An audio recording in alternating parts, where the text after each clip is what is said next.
Thầy Tùng 9.0 hướng dẫn cách trả lời câu hỏi tắt ba cực mượt. Chủ đề public transfer bot đề từ Ben 6 chấm lên 7 chấm. What do you think are some of the pros and cons of public transport?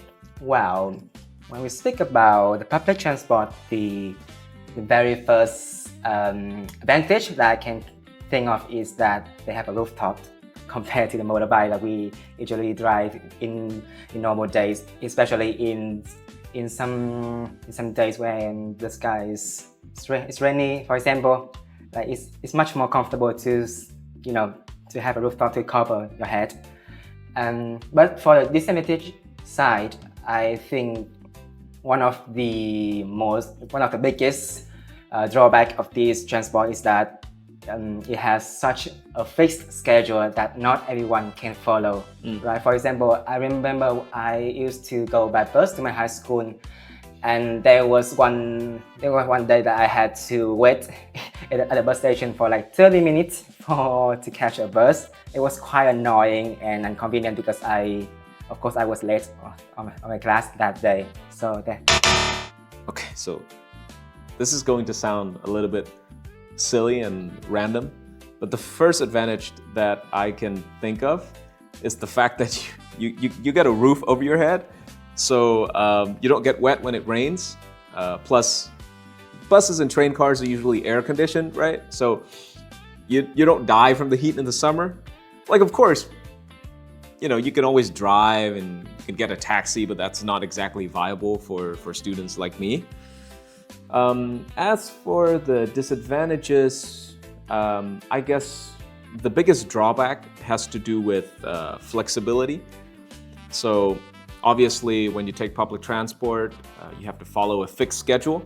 And sometimes it takes an absurd amount of time to get to where you want to be. I remember there was a time when I literally had to wait at a bus stop for like 30 minutes to catch a bus. So naturally, I was late for whatever appointment I was going to. How can we encourage more people to take public transportation?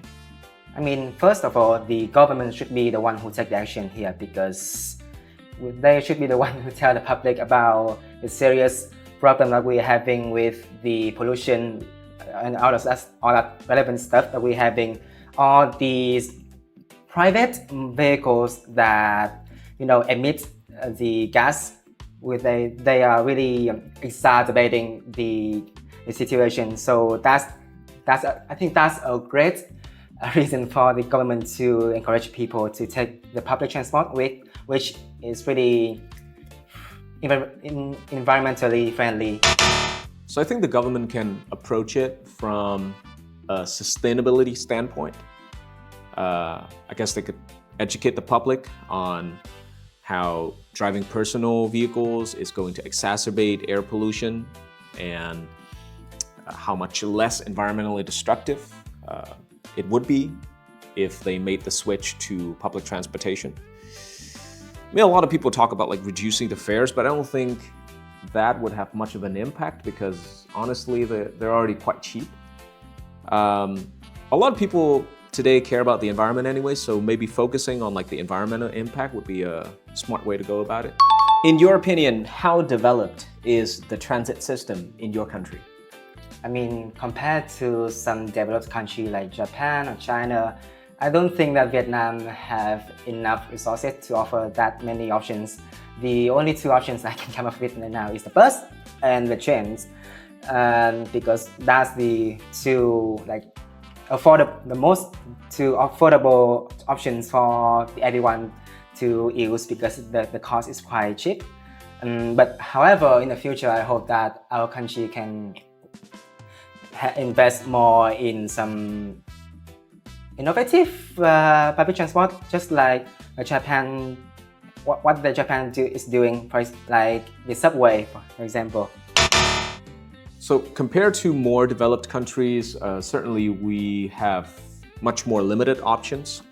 So in Vietnam, we have the bus, obviously, and recently the SkyTrain, but they don't cover the entire city. In Japan, for example, the network it's a lot more extensive.